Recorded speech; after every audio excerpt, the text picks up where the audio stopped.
IPS पूरन case में आज 7वां दिन है। महापंचायत हुई कल और महापंचायत में फैसला लिया गया कि अगर 48 घंटे के अंदर अंदर डीजीपी को नहीं हटाया गया तो उसके बाद में जो होगा उसके लिए सरकार जिम्मेदार होगी।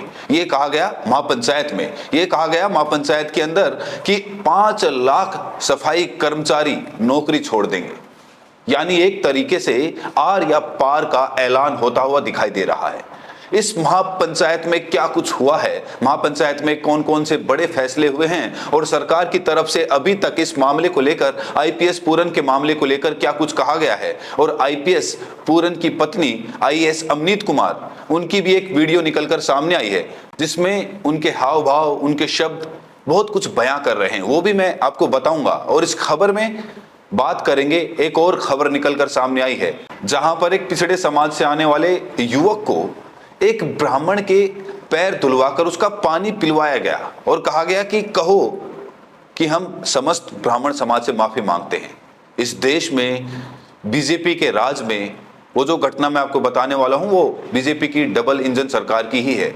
इस देश में बीजेपी के राज में क्या क्या घटनाएं हो रही हैं, जरा इस बात को भी सिलसिलेवार तरीके से देखने की जरूरत है। चाहे सुप्रीम कोर्ट में जूता उछालने की बात, चाहे रायबरेली की घटना हो, चाहे चंडीगढ़ की घटना हो, और चाहे अभी एक और बड़ी घटना निकलकर सामने आई जिसमें सिर्फ एक मीम शेयर करने पर एक ब्राह्मण के पैर धुलवाकर पानी पिलवाया गया। उस पर भी विस्तार से बात करेंगे, लेकिन सबसे पहले महापंचायत के अंदर क्या कुछ फैसले लिए गए हैं वो आपको बताता हूं। महापंचायत में सबसे पहला जो फैसला लिया गया वो यही था कि डीजीपी को, शत्रुजीत को हटाया जाए, इससे कम मंजूर नहीं है। ये जो है इस महापंचायत का सबसे बड़ा फैसला था। इसके बाद में कहा गया कि अगर ऐसा 48 घंटे के अंदर नहीं किया गया तो उसके बाद में हम राज्यपाल का राजभवन का घेराव करेंगे। ये भी महापंचायत में कहा गया। ये भी कहा गया कि 5 लाख सफाई कर्मचारी, 5 लाख सफाई कर्मचारी अपनी नौकरी छोड़ देंगे। ये एनडीटीवी की खबर में आप देखिए, 48 घंटे में डीजीपी को हटाया जाए नहीं तो वाल्मीकि समाज वाले नौकरी छोड़ेंगे। आईपीएस पूरन मामले में महापंचायत का अल्टीमेटम। तो ये जो है आईपीएस मामले को लेकर अब 48 घंटे का अल्टीमेटम दिया गया है। उसमें कहा गया कि डीजीपी और एसपी दोनों को बर्खास्त करो, दोनों की गिरफ्तारी हो। डीजीपी वाला मामला है। एक बड़ी टेक्निकल बात महापंचायत में कही गई है, गौर से सुनिए। महापंचायत में कहा गया कि डीजीपी का मामला है, इसीलिए ना तो चंडीगढ़ पुलिस ना हरियाणा पुलिस इसकी जांच कर सकती है। इसकी जांच न्यायिक जांच करवाई जाए, न्यायिक जांच करवाई जाए, वो भी सीटिंग जज से करवाई जाए, और संभव हो तो जज भी दलित हो, वहां पर इसकी जांच हो। ये जो कहा गया कि डीजीपी है उसके ऊपर क्या कुछ कर लेंगे। और कल भी मैंने आपको खबर बताई थी कि जिस एसआईटी का गठन किया गया है उस एसआईटी में भी इंस्पेक्टर लेवल के आदमी हैं, कुछ उसमें आईपीएस भी हैं, कुछ उसमें इंस्पेक्टर भी हैं। तो इसीलिए महापंचायत में कहा गया कि डीजीपी का मामला है, ना तो चंडीगढ़ पुलिस इसकी जांच कर सकती है ना हरियाणा पुलिस। इसकी जांच के लिए न्यायिक जांच की कमेटी बनाई जाए, उसकी जो निगरानी है, उसका जो फैसला है वो सीटिंग जज करे, वो भी दलित जज हो। इसके बाद में कहा गया कि हो सकता है कि चंडीगढ़ के, हरियाणा के और पंजाब के तीनों जगह के सफाई कर्मचारी या तो नौकरी छोड़ देंगे या फिर हड़ताल करेंगे। और आपको पता है अगर सफाई कर्मचारी चले गए तो हरियाणा हो, चंडीगढ़ हो, पंजाब हो, बदबू से भर उठेगा। ये सच्चाई है। और ऐसे में सबसे बड़ा जो तबका है वो दलित है। मुश्किल से कुछ % लोग हैं जो बाकी दूसरी कास्ट के लोग होंगे। तो अगर वो तबका हड़ताल पर चला गया तो सोचिए किस तरीके से आपके शहर साफ होंगे। इसके बाद में कहा गया कि अगर तब भी संभव नहीं हुआ तो इसके बाद में ये भी कहा जा सकता है कि मुख्यमंत्री के घर का घेराव किया जाएगा, यही भाजपा के सीएम। और इसीलिए मैंने कहा था अगर ये मामला सुलझा नहीं तो हो सकता है कि मोदी की रैली वो भी खटाई में पड़ जाए, वो भी कैंसिल हो जाए, या फिर नरेंद्र मोदी आए तो उसमें सुरक्षा के 4 चौबंद कुछ ऐसे देखने को मिलेंगे, काले कपड़े की एंट्री ना हो या बहुत ज्यादा फोर्स लगाई जाए, पता नहीं किस तरीके से। खैर, मुख्यमंत्री के घर का घेराव करने की बात भी इस महापंचायत में कही गई। इसके बाद में ये भी कहा गया कि केवल चंडीगढ़ बंद या फिर हरियाणा बंद या फिर पंजाब बंद बुलाने से काम नहीं होगा। अगर होगा तो फिर हो सकता है कि पूरा भारत बंद का आह्वान जो किया जाए, पूरे भारत को बंद किया जाए। और ऐसा होता है तो फिर वाकई अपने आप में सरकार के लिए एक बहुत बड़ा सेटबैक होगा कि सरकार इससे कैसे संभलेगी। इसके बाद में ये भी कहा गया, सांसद हैं जयप्रकाश, उन्होंने मीडिया से बात करते हुए कहा कि सरकार ने कार्रवाई नहीं की तो प्रजातंत्र ध्वस्त हो जाएगा, और अगर ऐसा होता है तो ये दुखद है। ये कांग्रेस के सांसद हैं हिसार से, और उन्होंने कहा मीडिया से बात करते हुए, अगर इस मामले में भी, इतने बड़े मामले में भी सरकार ने कार्रवाई नहीं की तो लोगों का विश्वास उठ जाएगा, प्रजातंत्र ध्वस्त हो जाएगा, और ऐसा होगा तो ये दुखदायी नहीं होना चाहिए, ये भी उन्होंने कहा। लेकिन आप देखिए इस मामले में क्या कुछ हो रहा है। इसके बाद में अजय चौटाला, अभी तक की डेवलपमेंट है वो मैं बता रहा हूं। अजय चौटाला वो घर पर मिलने के लिए पहुंचे थे चंडीगढ़ में, और वहां पर उन्होंने मीडिया से बात करते हुए कहा कि अभी तक सरकार ने गिरफ्तारी तो दूर की बात है, डीजीपी की गिरफ्तारी, एसपी की गिरफ्तारी या बाकी किसी भी अन्य अधिकारी की गिरफ्तारी तो दूर की बात है, अभी तक उनको पूछताछ के लिए नहीं बुलाया गया। तो पूछताछ के लिए भी नहीं बुलाया है तो गिरफ्तारी कब होगी? उनकी तरफ से कहा गया कि ना ही कोई अधिकारी अभी तक जांच में शामिल हुए हैं।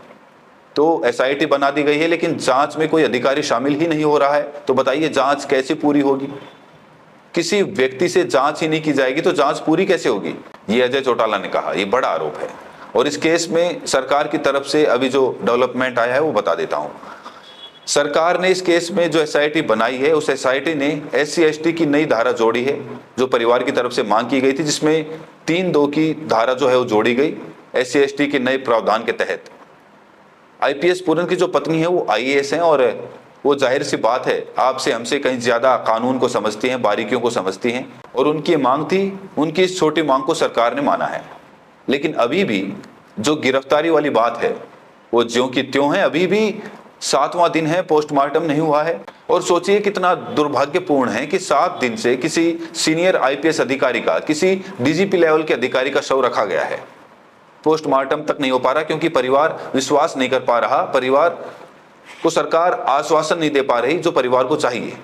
अब बताइए इस मामले में किस तरीके से क्या होगा, और कैसे जो है सरकार इस मामले में परिवार को न्याय देगी। मध्य प्रदेश का एक मामला सामने आया है, तस्वीरें ऐसी है कि तस्वीर में आपको दिखा भी नहीं सकता। यहाँ पर कुशवाहा समुदाय से आने वाले एक नौजवान लड़के को बुलाया गया, बुलाकर उसको कहा गया कि तुम माफी मांगो, समस्त ब्राह्मण समाज से माफी मांगो, और माफी मांगते हुए कहो कि मैं ऐसी हरकत, ऐसा काम फिर से नहीं करूंगा।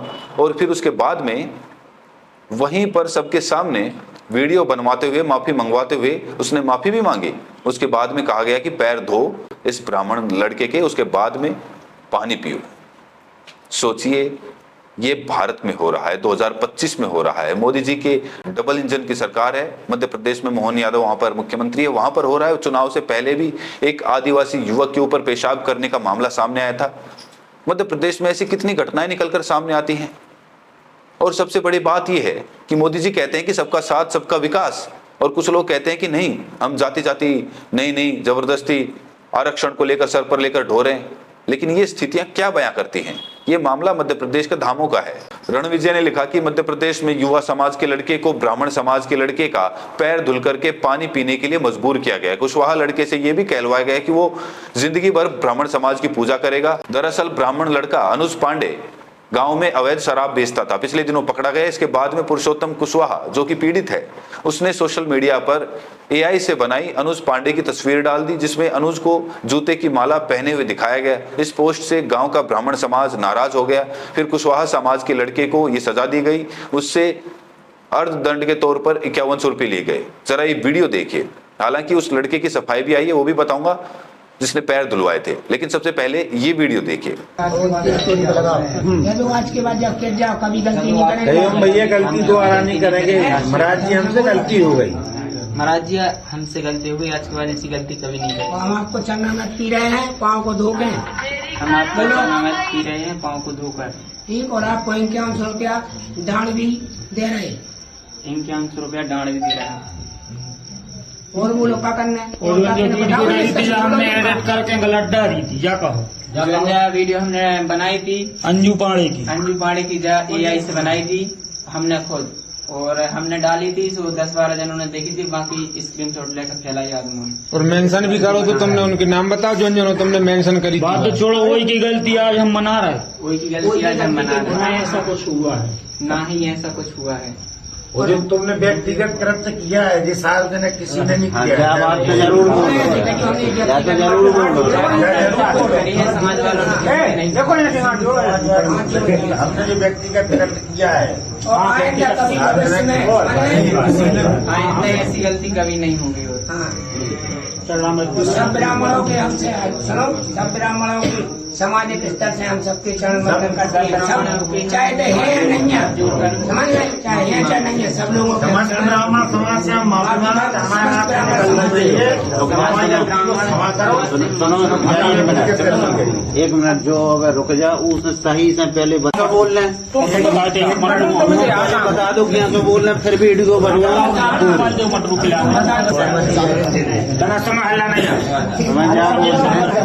क्या बोल रहे हैं कि जो फोटो डाली है जो हमने, या हमने अपने मन से डाली, यहाँ तक कुछ नहीं होगा है। और जो गलती हमने करी वह हम चरण दो के आज माफी मांग रहे और समस्त ब्राह्मण समाज से माफी मांग रहे हैं। ऐसी गलती दोबारा नहीं करें। बनाओ आइंदा से कभी नहीं होगी और हम सारे ब्राह्मण समाज से माफी मांग रहे हैं। आइंदा से ऐसी गलती कर क्या किसी भी तरीके से, किसी भी एंगल से आप इसको जस्टिफाई कर सकते हैं? सिर्फ इतना सा मामला था कि एक लड़का है ब्राह्मण समाज का, उस पर आरोप है वो शराब बेचता है और वो पकड़ा गया। और जब पकड़ा गया तो इस लड़के ने एआई से उसकी एक फोटो बनाई, उस फोटो में उस पर जूते की माला पहना दी। इस बात को लेकर कि तुम ब्राह्मणों का अपमान करते हो, उस लड़के को पकड़कर लाया गया। हालांकि उसने वो फोटो उसी वक्त डिलीट कर दी, लेकिन जैसे वो फोटो अपलोड की गांव में चर्चा होने लगी। 15 मिनट के अंदर अंदर इंस्टाग्राम पर वो फोटो डाली तो डिलीट कर दी, लेकिन उसके बावजूद ये सब कुछ हुआ। अब बताइए इस पर क्या कहा जाए? नरेंद्र मोदी जी के राज में क्या क्या देखा जा रहा है? कहीं सुप्रीम कोर्ट में चीफ जस्टिस दलित हैं, वो उनके ऊपर जूता उछल रहा है। एक रायबरेली की घटना सामने आई थी, वहां पर हरिओम वाल्मीकि एक शख्स को पीट पीट कर मार दिया गया और वो जब कह रहा था कि राहुल गांधी, तो कहा कि हम बाबा के आदमी हैं। ये कैसे आदमी हैं और ये किस तरीके के आदमी पैदा कर दिए गए हैं जो लोगों को पीट पीट कर मार देते हैं? यहां पर पैर धुलवाकर पानी पिलाया जा रहा है, ये पी नहीं रहे, पिला रहे हैं। जरा सोचिए कि कैसे समाज ये बना दिया, किस तरीके का बना दिया। मैं ये नहीं कहूंगा कि कांग्रेस के राज में कभी ऐसा नहीं हुआ, ये 70 साल में कभी ऐसा हुआ नहीं था, हुआ था और अभी भी हो रहा है। लेकिन आज इन लोगों की इतनी हिम्मत क्यों बढ़ रही है, कैसे बढ़ रही है, ये बड़ा सवाल है। सुप्रीम कोर्ट तक लोग कैसे पहुंच गए? क्या कांग्रेस के राज में कभी सुप्रीम कोर्ट के सीजीआई पर जूता चला? क्या कोई ऐसी घटना याद नहीं आती है? कोई ऐसी घटना है ही नहीं। क्या आपने देखा कि किसी सीनियर आईपीएस अधिकारी को मंदिर में नहीं चढ़ने दिया गया, इस वजह से वो अपने जीवन को खत्म कर लेता है और 7 दिन तक उसका शव रखा रहता है? क्या कभी आपने ऐसा देखा? मुझे हरियाणा के इतिहास में कोई ऐसी घटना याद नहीं आती जिसमें कहा जाए कि पहला मामला है और यहां पर जूता उसका पानी पिलवाया जा रहा है पैर धुलवा कर। मनीष सिसोदिया ने लिखा कि यह दृश्य हर इंसानियत को शर्मसार कर देगा। मध्य प्रदेश में एक दलित युवक को ब्राह्मण समाज के लड़के का पैर धोकर पानी पीने को मजबूर किया गया, धमकाकर यह कहलवाया गया कि वो आजीवन ब्राह्मणों की पूजा करेगा। ये किस 21वीं सदी में हम भारत को किस युग में लेकर जा रहे हैं? क्या हम फिर उसी युग में जहां ऊंच नीच, जात पात, छुआछूत के आधार पर इंसानियत की औकात तय होती थी? भाजपा है तो बस यही होगा। मतलब ये वाकई सोचने वाली बात है। दलितों का, पिछड़ों का ये सच्चाई है। सालों तक, वर्षों तक शोषण किया गया, इसमें कोई दो राय नहीं। लेकिन क्या हम फिर से अपने आप को, अपने देश को उसी दिशा में ले जा रहे हैं? ये बड़ा सवाल है। डॉक्टर लक्ष्मण यादव ने लिखा कि बीजेपी राज में ब्राह्मण अपराध करे तो सम्मान, तो पिछड़ा बोले तो अपमान। मध्य प्रदेश में कुशवाहा समाज के एक युवक को ब्राह्मण समाज के लड़के का पैर धोकर पानी पीने के लिए मजबूर किया गया। उसे यह भी कहलवाया गया कि वो जिंदगी भर ब्राह्मणों की पूजा करेगा। दरअसल ब्राह्मण युवक अनुज पांडे गांव में अवैध शराब बेचता था। पिछले दिनों वो पकड़ा गया और उसके बाद में पुरुषोत्तम कुशवाहा ने सोशल मीडिया पर एआई से बनाई एक तस्वीर पोस्ट की जिसमें अनुज को जूते की माला पहने हुए दिखाया गया। इस पोस्ट से गांव का ब्राह्मण समाज नाराज हो गया और वो कुशवाहा युवक को इस मामले में सजा देता है, जिसमें अर्धदंड के तौर पर 5100 रुपये भी वसूले गए। ये कोई अपराध नहीं है, मानव गरिमा पर सीधा हमला है। बीजेपी की चुप्पी मनुवाद की सहमति है। अब वक्त है बोलने का, मनुवाद नहीं चलेगा। तो कुछ इस तरीके से प्रतिक्रिया निकलकर सामने आ रही है। अब जिस शख्स के पैर धुलवाए गए थे, पैर धुलवाकर उसका पानी पिलवाया गया था, अब उस शख्स की सफाई आ गई है। वो शख्स क्या कह रहा है, उसकी सफाई सुनिए। वो कह रहा है कि हमारा तो गुरु शिष्य का नाता है। ऐसा गुरु शिष्य का नाता तो हमने कहीं नहीं देखा कि अपने पैर धुलवाकर उसको पानी पिलवाने को मजबूर करें। मैं अनुज पांडे, जो कि ग्राम सदरिया से हूँ, और जो कल का वीडियो वायरल किया जा रहा है, जिसमें परसोत्तम पटेल मड़िया पूरन ग्राम सतरिया से हमारे पांव धुल रहा है। उसको कुछ कुशवाहा समाज के लोग और समस्त ओबीसी समाज के लोग राजनीतिक मुद्दा बना रहे हैं, और जबकि ऐसा कुछ है नहीं। परसोत्तम पटेल और हमारा गुरु शिष्य का रिश्ता है, जिस रिश्ते के कारण उसने खुद अपनी इच्छा से हमारे पांव धुले थे और उसने जो गलती की थी उसकी माफ़ी मांगी थी।